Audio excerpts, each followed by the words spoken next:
Assalamualaikum warahmatullahi wabarakatuh. Alhamdulillah wa syukurillah. Allahumma sholli wa sallim ala sayyidina Muhammadin wa ala alihi wa sahbihi wa kulli abdin jawad. Amma ba'du. Yang tercinta para mahasiswaku yang mengambil mata kuliah Hukum Perniagaan Internasional dan juga para anggota masyarakat yang masih setia dan berminat untuk memperluas cakrawala Hukum Perniagaan Internasional. Kali ini saya ingin menyampaikan isi mata kuliah yang disampaikan di dalam kelas Hukum Perniagaan Internasional pertemuan ke-11 ya, yaitu mengenai Incoterms ya. Sebelumnya saya ingin mengingatkan agar Anda yang belum like, subscribe, silakan Anda untuk menekan tombol like, subscribe, kemudian share dan juga komen.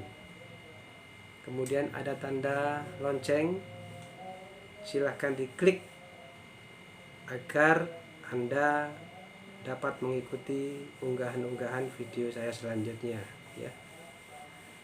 Dan subscribe itu gratis ya, hanya membutuhkan klik saja Anda sudah mendapatkan notifikasi atau pemberitahuan apabila saya mengunggah video-video baru. Baik, saya akan menyampaikan tentang Incoterms yang merupakan singkatan dari International Commercial Terms tahun 2000 ya. Sebelumnya saya ingin ingatkan bahwa Incoterms tahun 2000 itu masih berlaku, walaupun sekarang ada Incoterms tahun 2020, karena memang Incoterms ini diperbaharui setiap 10 tahun sekali ya. Ada Incoterms tahun 2000 yang akan saya sampaikan, yang terdiri dari 13 istilah, kemudian diperbarui oleh Incoterms tahun 2010 yang terdiri dari 11 istilah. Kemudian ada lagi Incoterms tahun 2020. Namun perubahannya itu hanya perubahan secara parsial saja, sedikit.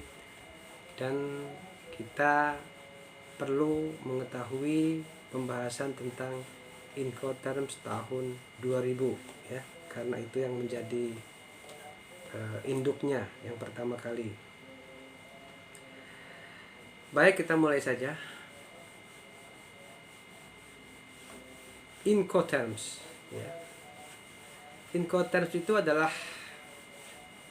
berbagai istilah yang diciptakan untuk bisa menyamakan pengertian yang terjalin antara pihak penjual dan pihak pembeli di dalam perniagaan internasional. Tujuan utamanya adalah agar komunikasi bisa berlangsung dengan baik dan perniagaan internasional bisa dilakukan secara lancar.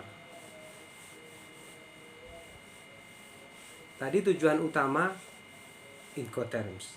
Nah, ini tujuan yang lebih terperinci ya.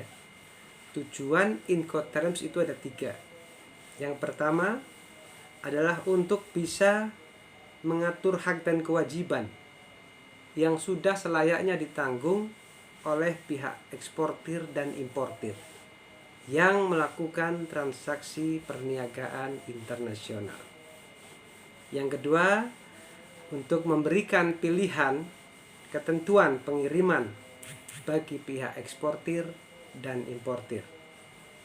Yang ketiga, untuk mengurangi kesalahan interpretasi atau kesalahpahaman tanggung jawab yang terjadi antara pihak eksportir dan importir.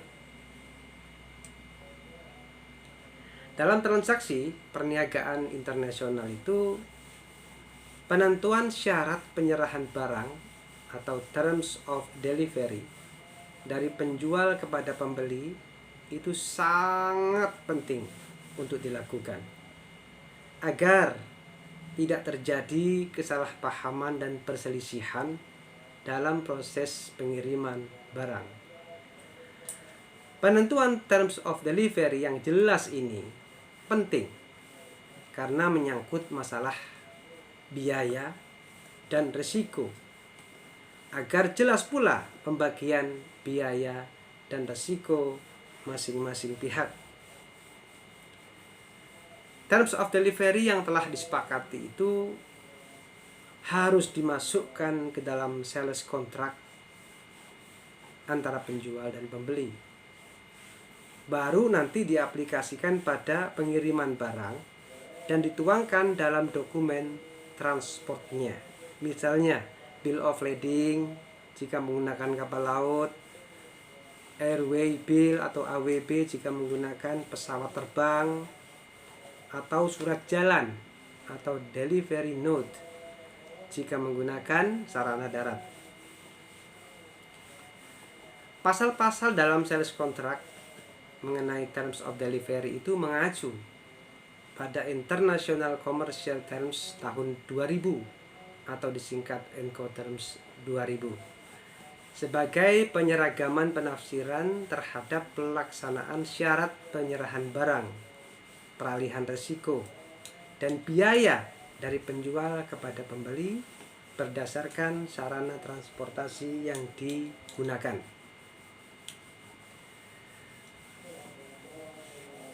Ada 4 kategori Incoterms 2000 ya.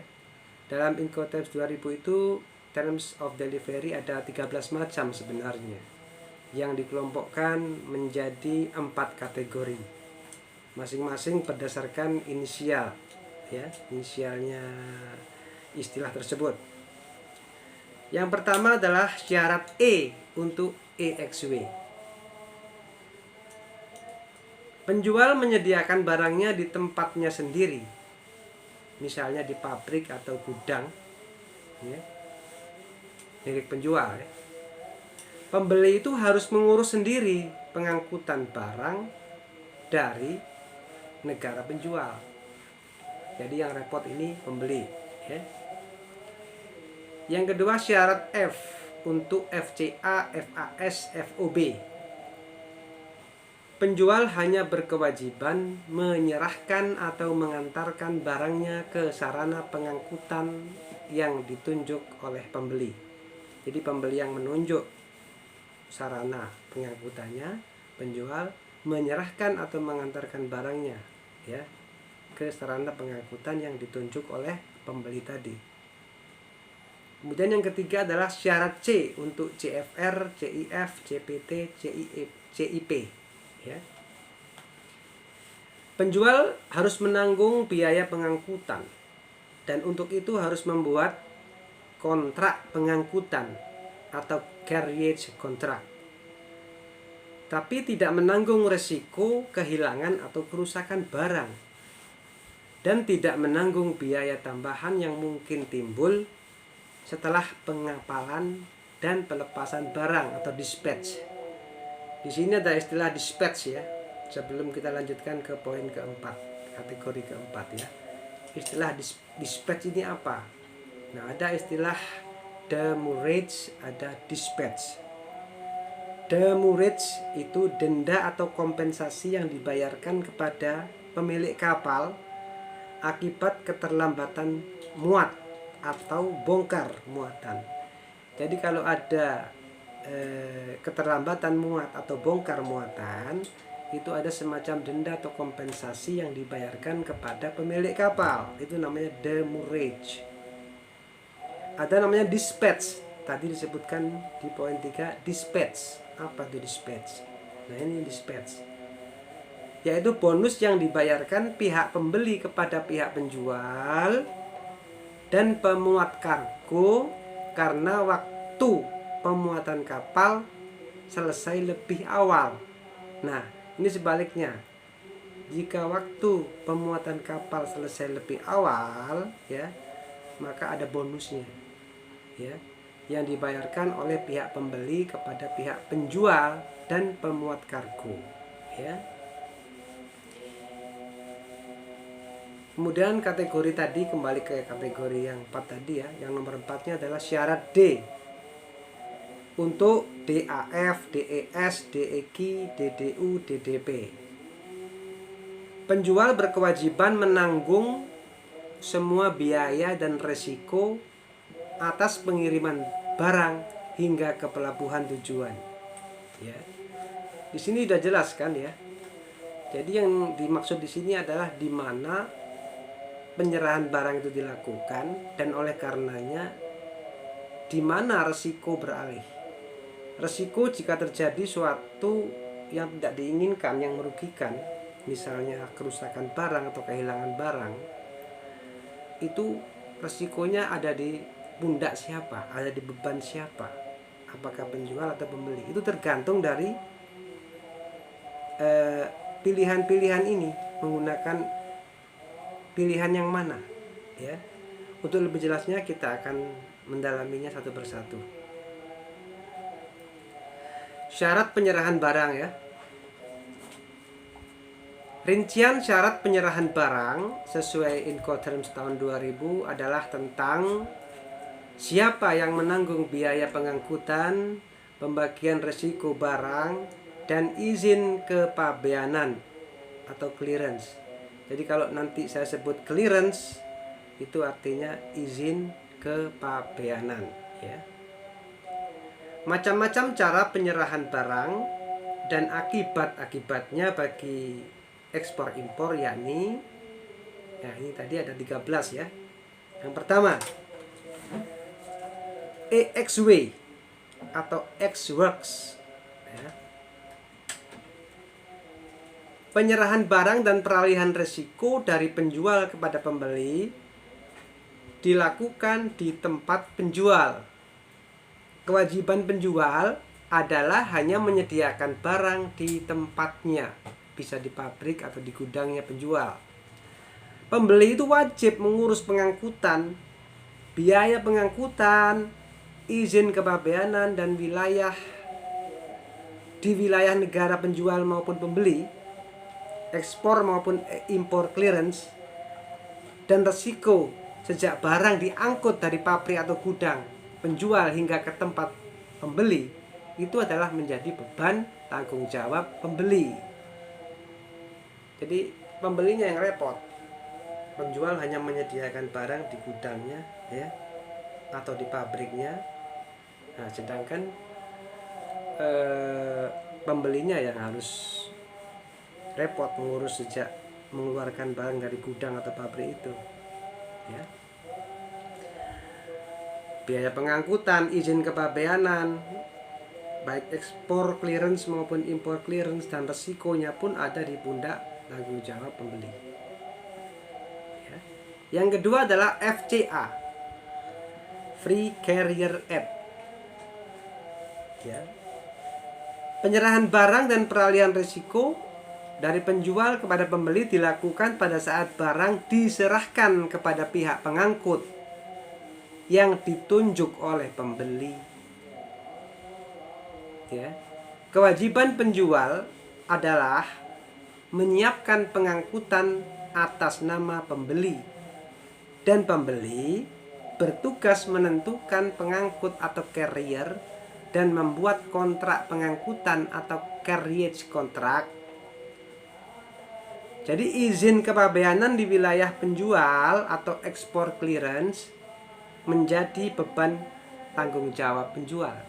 Sedangkan biaya pengangkutan, resiko sejak barang diserahkan oleh penjual kepada pihak pengangkut atau carrier hingga ke tempat pembeli adalah beban tanggung jawab pembeli. Jadi ini sudah agak bergeser. Penyerahan barang sudah agak lebih jauh, tidak hanya di gudang atau pabrik, tapi sudah ke pihak pengangkut, ya.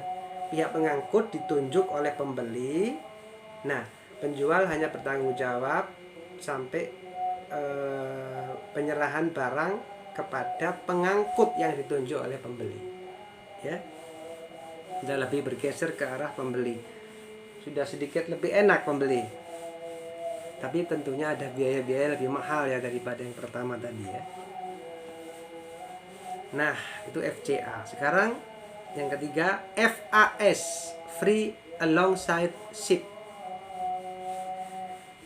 Penyerahan barang dan peralihan risiko dari penjual kepada pembeli itu dilakukan pada saat barang ditempatkan di samping kapal.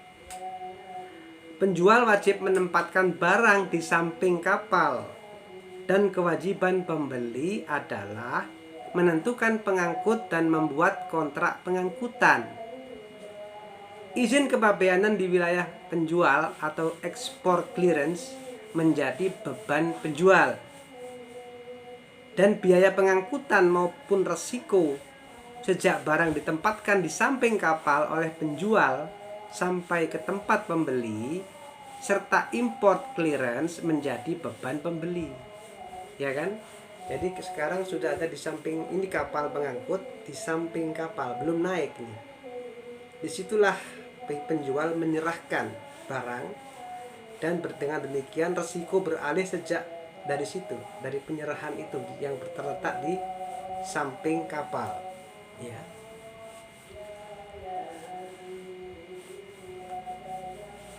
Yang keempat, FOB, Free on Board. Nah, ini salah satu dari beberapa model yang disukai, yang favorit ya. Free on Board atau FOB ini populer digunakan dalam transaksi dan penyerahan barang internasional ya, perniagaan internasional. Penyerahan barang dan peralihan risiko dari penjual kepada pembeli dilakukan pada saat barang telah dimuat di atas kapal atau on board. Kewajiban penjual ialah menempatkan barang di atas kapal dan menanggung biaya muat. Dan kewajiban pembeli adalah menentukan pengangkut, menentukan kontrak pengangkutan, dan menanggung biaya angkut dan biaya bongkar.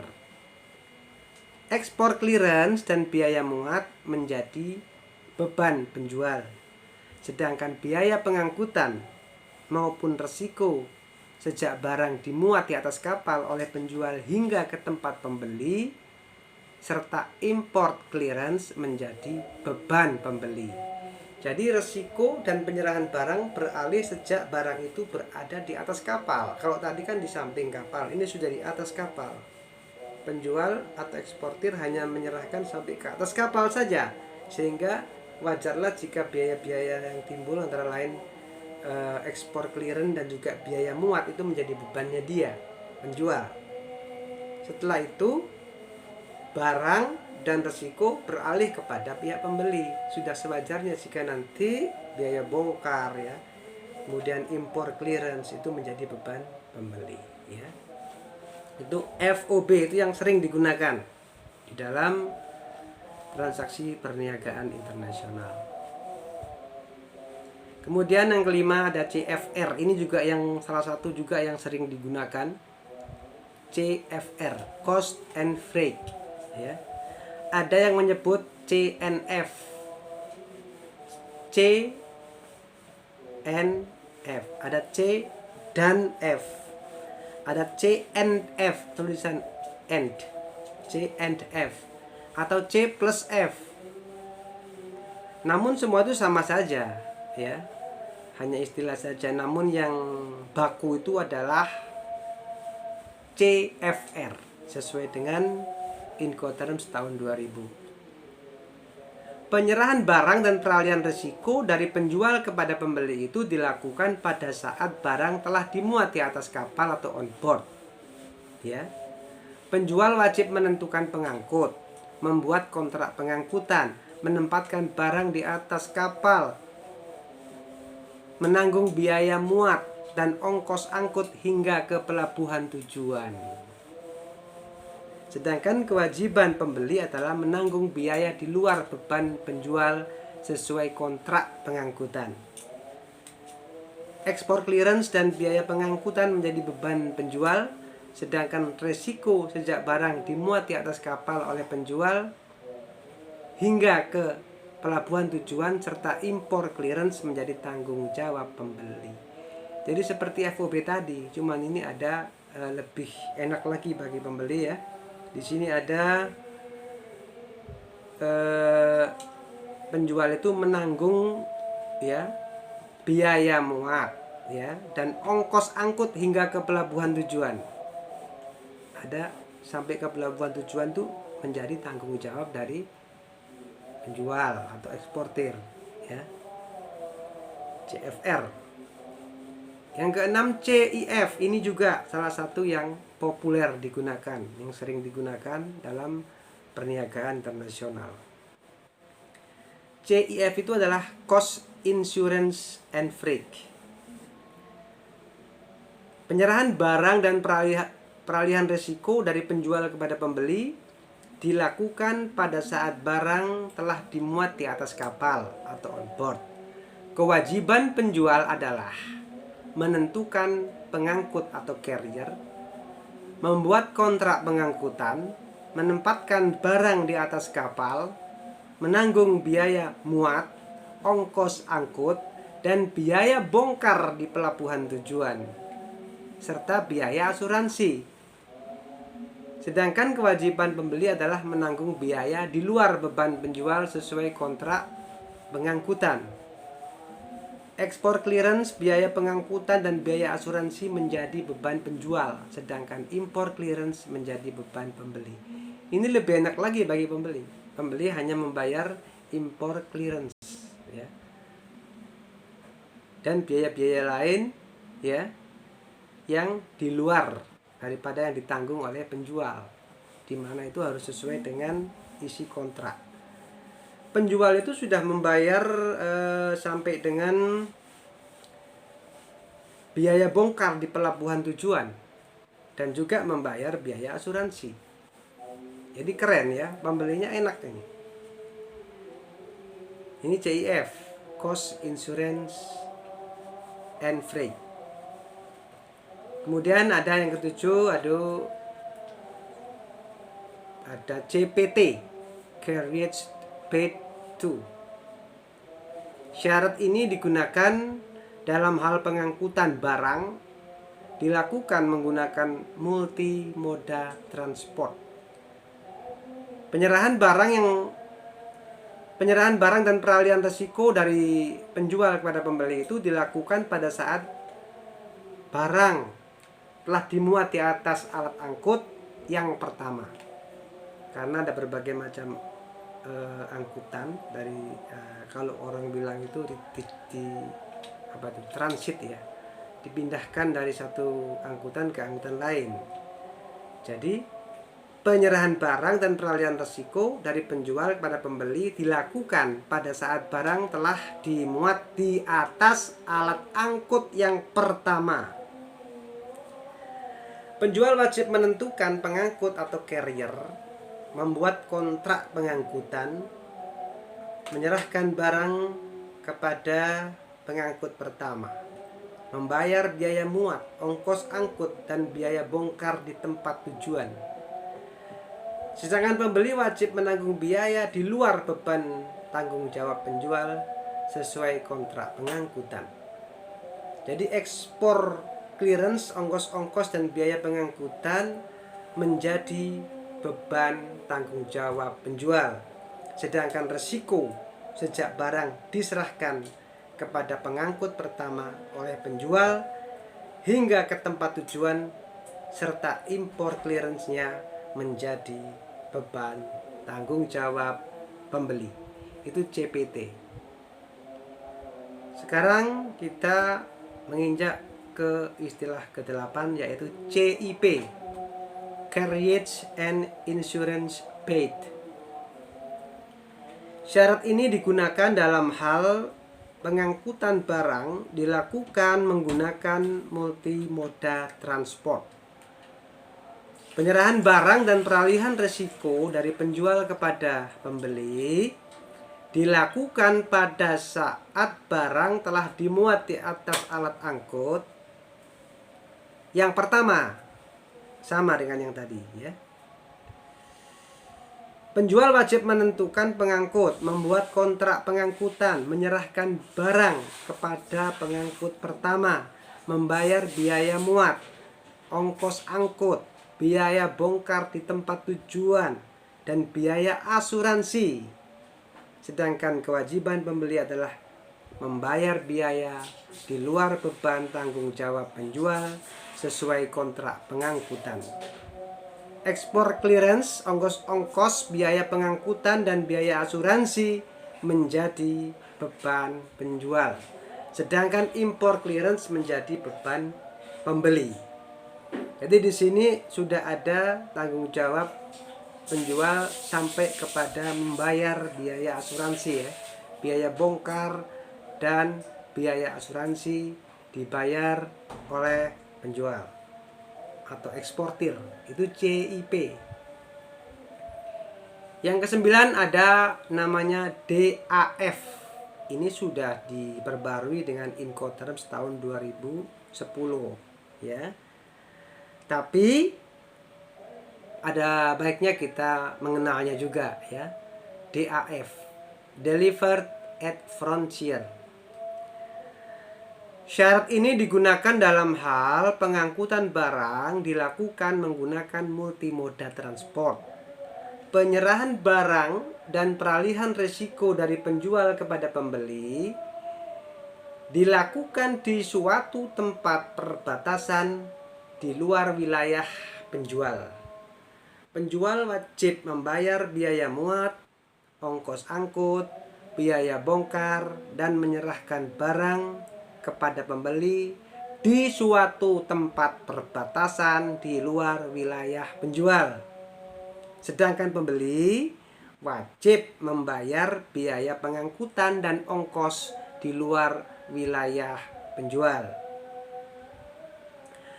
Ekspor clearance, biaya pengangkutan, ongkos dan risiko hingga di suatu tempat perbatasan di luar wilayah penjual itu menjadi tanggung jawab penjual.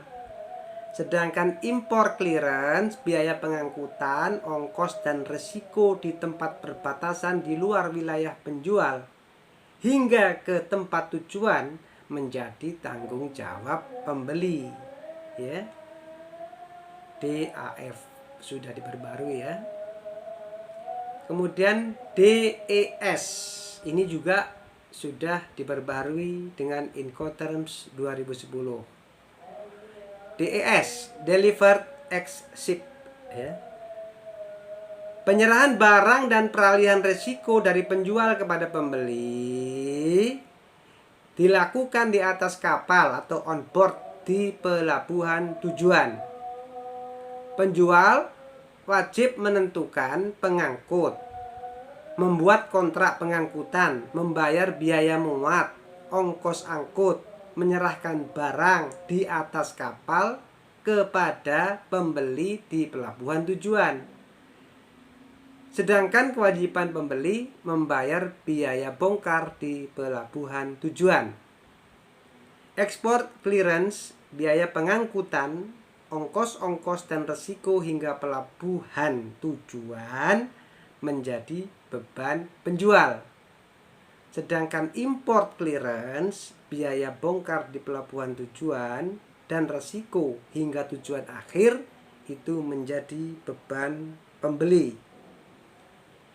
Itu DES yang sudah diperbarui ya. Sudah ada 2 ya yang diperbarui, nanti ada 4. Ini baru yang kedua. Nah yang ketiga yang diperbarui antara lain ini yang nomor 11 ini, DEQ, Delivered at Quay ya.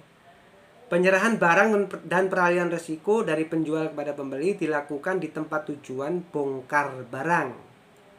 Kewajiban penjual adalah menentukan pengangkut, membuat kontrak pengangkutan, membayar biaya muat, ongkos angkut, biaya bongkar, dan menyerahkan barang kepada pembeli di tempat tujuan bongkar barang. Sedangkan kewajiban pembeli menerima barang di tempat tujuan bongkar barang. Jadi ekspor clearance, biaya pengangkutan, ongkos-ongkos dan resiko hingga tempat tujuan bongkar barang menjadi beban tanggung jawab penjual. Sedangkan import clearance menjadi beban tanggung jawab pembeli.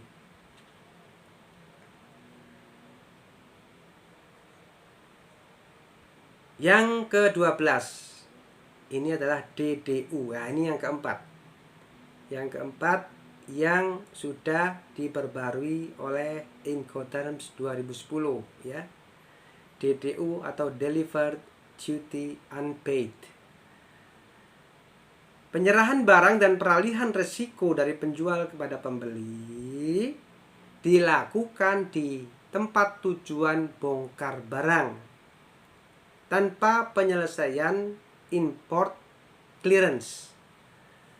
Kewajiban penjual adalah menentukan pengangkut, membuat kontrak pengangkutan, membayar biaya muat, ongkos angkut, biaya bongkar, dan menyerahkan barang kepada pembeli di tempat tujuan bongkar barang.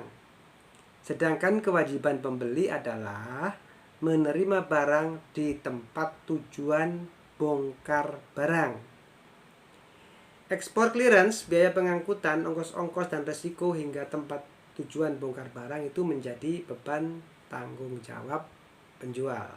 Sedangkan pembeli wajib menanggung import clearance-nya ya. Oke, yang terakhir adalah istilah DDP, Delivered Duty Paid. Penyerahan barang dan peralihan risiko dari penjual kepada pembeli dilakukan di tempat tujuan bongkar barang, termasuk penyelesaian import clearance. Kewajiban penjual adalah menentukan pengangkut, membuat kontrak pengangkutan, membayar biaya muat, ongkos angkut, biaya bongkar, dan menyerahkan barang kepada pembeli di tempat tujuan bongkar barang. Sedangkan kewajiban pembeli adalah hanya menerima barang di tempat tujuan bongkar barang. Ekspor clearance, biaya pengangkutan, ongkos-ongkos dan resiko hingga tempat tujuan bongkar barang menjadi beban penjual. Di sini enak ya pembelinya. Pembeli hanya bertugas menerima barang di tempat bongkar barang. Semuanya sudah diurus dan dibayar dan menjadi beban tanggung jawab si eksportir, si penjual. Enak ini, DDP ini enak, Delivered Duty Paid ya. Jadi makin ke belakang, makin ke sini itu makin mengenakkan pembeli ya. Tapi tentunya ada harga yang harus dibayar, tentunya lebih mahal. Penjual dalam memberikan harga tentunya berbeda. Mau harga gudang, pabrik diambil sendiri atau mau diantar, itu tentunya kan berbeda kan. Nah, seperti itu kira-kira. Syarat Incoterms 2000. Ke-13 syarat penyerahan barang tersebut dapat digolongkan sesuai dengan sarana transportasi pengangkutan barang yang disepakati penjual dan pembeli, yakni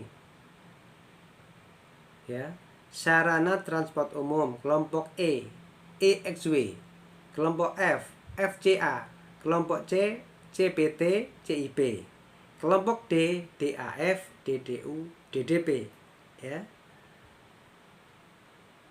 Khusus sarana transport laut dan sungai itu ada 3, yaitu kelompok F, FAS, FOB, kelompok C, CFR, CIF, kelompok D, DES, DEQ ya. Yang paling sering digunakan tadi sudah disebutkan ya, adalah syarat FOB, CFR, dan CIF.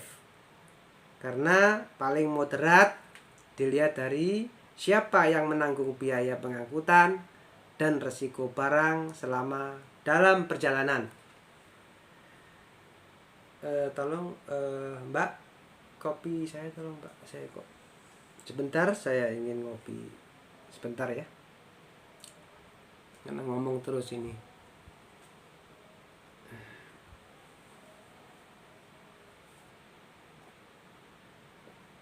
Hmm.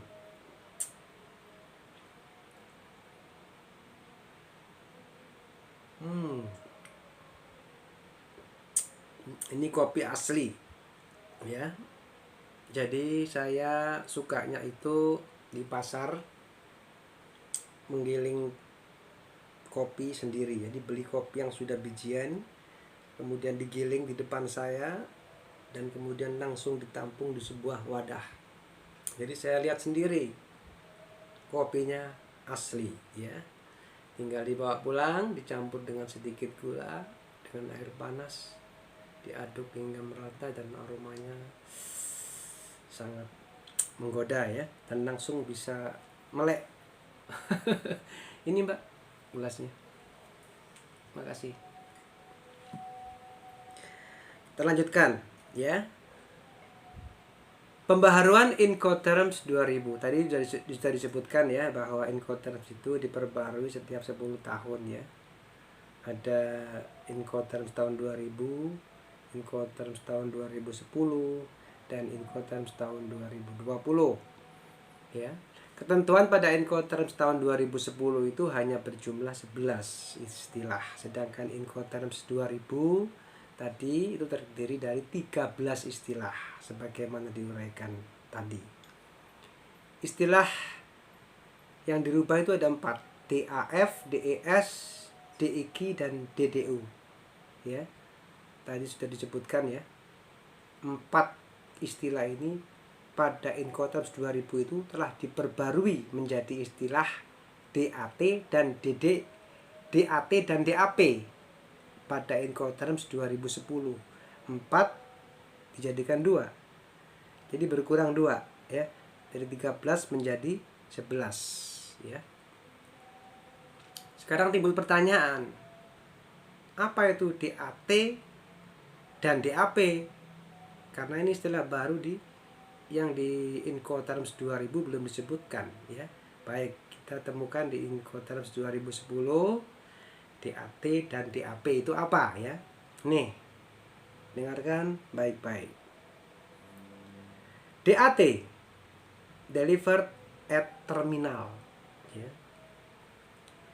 mengacu pada pihak penjual lah yang akan melakukan seluruh pembayaran yang erat kaitannya dengan biaya pengiriman pada suatu produk, sehingga dilakukannya pembongkaran di pelabuhan tujuan.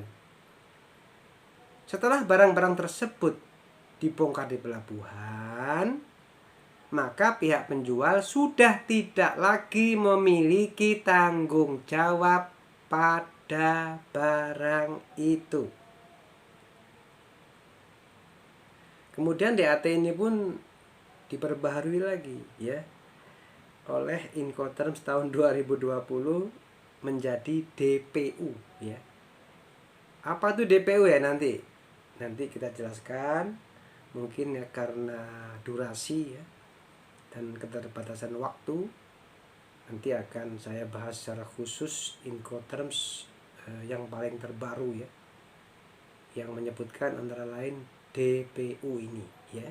Sekarang yang penting kita tahu dulu DAT ya, yang ada di 2010. Kemudian DAP ya, tadi disebutkan DAP, Delivered at Place. Delivered at Place atau DAP itu lebih fokus pada tanggung jawab penjual untuk mampu mengatur dan memproses pengantaran barang sampai pada tempat yang sebelumnya sudah disepakati bersama ya. Jadi makin kesini makin diperbarui ya. Seperti juga undang-undang lah ya, undang-undang saja makin kesini makin diperbarui. Hampir semua undang-undang diperbarui ya, diubah dan ditambah atau mungkin diganti dengan yang baru, disesuaikan dengan perkembangan. Nah ini juga begitu sama. Yang tidak ada pembaruan hanya kalamullah ya, hanya Al-Qur'an yang tidak akan pernah berubah dari dahulu hingga hari akhir nanti, hari kiamat. Transportasi dan penanganan kargo ya. Ini sudah menjelang akhir, jadi waktunya sudah tinggal sedikit lagi, saya percepat ya. Intermoda transport ya. Apa itu intermoda transport? Tadi disebutkan. Itu adalah sistem transport yang dioperasikan dengan menggabungkan lebih dari 2 moda transport di bawah kontrol dan tanggung jawab satu operator. Ya. Yang mengontrol dan bertanggung jawab tetap satu operator, tapi bisa berpindah-pindah alat angkut ya. Moda transportasi laut ya. Kita bahas sedikit ya. Kontainer ya, ada disebut kontainer. Mungkin sudah sering lihat kontainer. Itu suatu peti 4 persegi panjang, tahan cuaca, digunakan untuk mengangkut dan menyimpan sejumlah muatan, kemasan, dan barang-barang curah yang melindungi isinya dari kehilangan dan kerusakan. Diperlakukan sebagai satuan muat dan jika pindah kapal tanpa harus dibongkar isinya. Ya, sudah jelas ya. Nah, peti kemas ya. Peti kemas itu dirancang secara khusus dengan ukuran tertentu. Nggak sembarangan tuh ukurannya ya. Dapat dipakai berulang kali yang terstandar. Dapat dipindah-pindahkan ke berbagai moda. Tinggal mindah-mindahin aja. Dosa tuanya seperti itu. Ukurannya sudah ditentukan. Ya.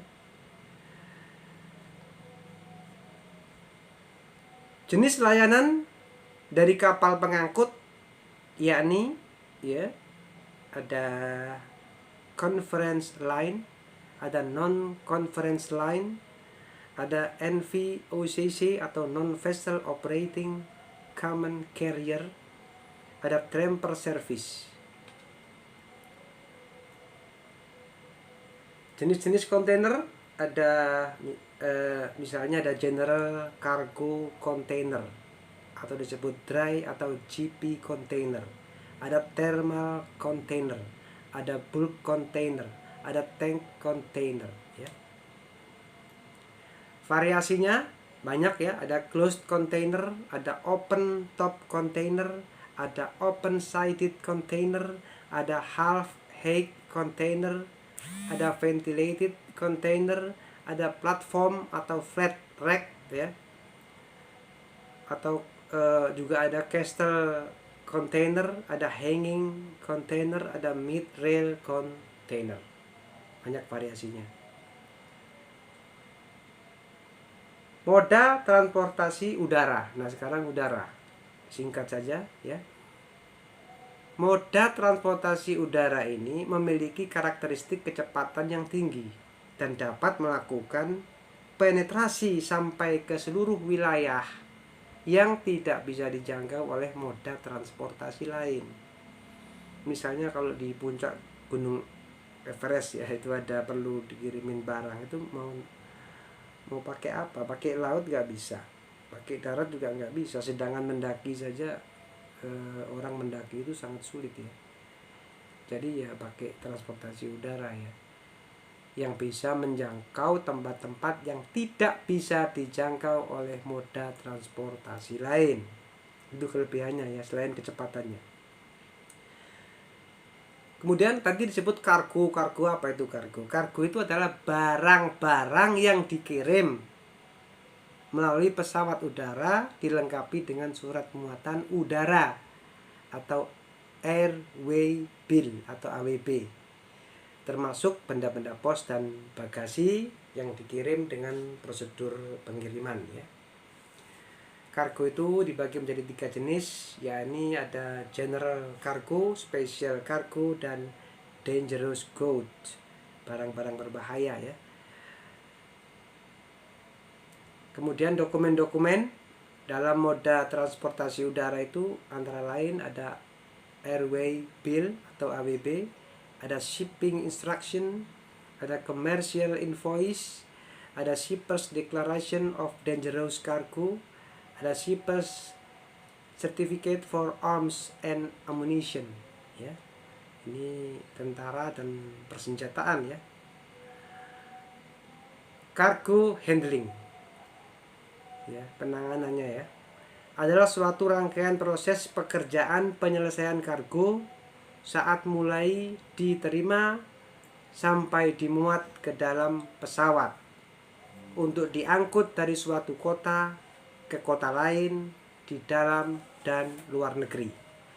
Proses pekerjaannya meliputi penerimaan atau acceptance, timbang barang, pembuatan dokumen angkut atau documentation, build up atau breakdown dari dan palet atau kontainer atau gerobak, penarikan dari gudang ke pesawat dan sebaliknya, loading ke pesawat dan unloading dari pesawat, penyimpanan atau storage, dan pengiriman atau delivery.